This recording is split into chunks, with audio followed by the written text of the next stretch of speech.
Well, hello everyone. I'm back. This is Valerie. Today I'll be sharing my second miracle out of my book called Miraculous Moments Living in the Supernatural.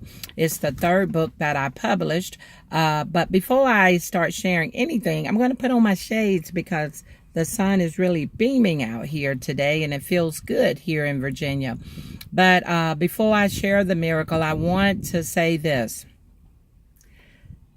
Dr. Miles Monroe was talking about self-manifestation, and he said something very, very powerful. He said, people are not looking for you. They're looking for what you're carrying. And that if you never manifest what you're carrying, the world will ignore you. And that just because you exist doesn't mean you will be successful. Wow. I hope that hits home like it hit home to me when I first heard it. But remember that people are not looking for you. They're looking for what you're carrying. And so it's important that we all manifest what we're carrying. On that note, I want to go ahead and share my second miracle. I hope many of my high school classmates will watch this video because you know the person I'm getting ready to talk about. Her name is Shannon Rowland. I think it was Shannon Tucker Rowland, or just the opposite, Shannon Rowland Tucker. But she and I played basketball together. Her father, I believe, was the principal of the school. And we were playing basketball. And whenever we played Oxford, we noticed, she and I always talked about the Bible. And we noticed signs. And we noticed it was in 1983, Tuesday, before Thanksgiving. So it was in November. And it rained again once we were playing our arch rivalry, which was Oxford. And after we played the basketball game, Shannon, for whatever reason, couldn't fit one of her shoes, her tennis shoes, in her bag. And she asked me, Val, will you take my tennis shoe and keep it to after the Thanksgiving break? I said, Shannon, if your shoes fitted in your bag coming to the gym, how do they not fit now? And we laughed about it. She said, I have no idea, but will you just hold on to this one tennis shoe until after the Thanksgiving break? And I said, sure, but instead of taking one shoe, why don't you give me both tennis shoes? She said, no, one of them will fit, but for whatever reason, one of them will not. I said, okay. I took the one tennis shoe and we got dressed and we went into the gymnasium and began to watch the boys play. All of a sudden, as it was approaching halftime, I'm sitting there with my basketball teammates, and all of a sudden, I start feeling strange, as I did many times as a young girl, but did not know it was the Holy Spirit speaking to me. And I began to hear the Holy Spirit tell me that you need to say goodbye to Shannon, because one of you will not live past Thanksgiving. I ignored it. I'm thinking, what? Are you serious? But nevertheless, I heard it again and again. And at halftime of the boys' game, Shannon and her parents got up to leave the gym. And it came in me real strong at this point, Valerie. I said, get up and say goodbye to Shannon, because one of you are not going to live past Thanksgiving. And the unction in me was so strong that I got up. I had a long umbrella. I got up. I rushed to the exit of the gymnasium door because she was right there. They were about to step out into the hallway. And I remember taking that umbrella and touching her at the bend of the back of her leg.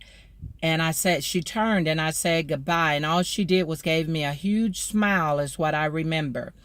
And I thought, wow, feeling very strange. I went back and sat with my teammates in the bleachers, and they didn't question me about why I rushed to go say goodbye to her. And I was thankful because I was really confused. What I want you to know is the very next night, Wednesday night, my sister, who is a school teacher and retired principal now, received a phone call, and I was staying with her.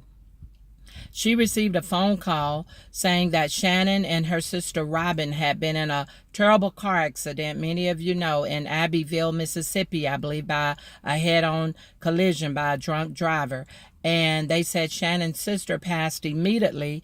Robin, I remember, was in college down by Jackson, Mississippi. But Shannon was a year younger than I was, and they said that her sister had passed immediately, and that Shannon was hanging on to dear life, that she lost one of her legs. Oh my gosh. Some of you already got it. Yeah, she lost one of her legs in the car accident, and I'll get to that. But they said Shannon wanted all her teammates to come and see her, but they were calling my sister Joyce because they said she specifically were asking for me.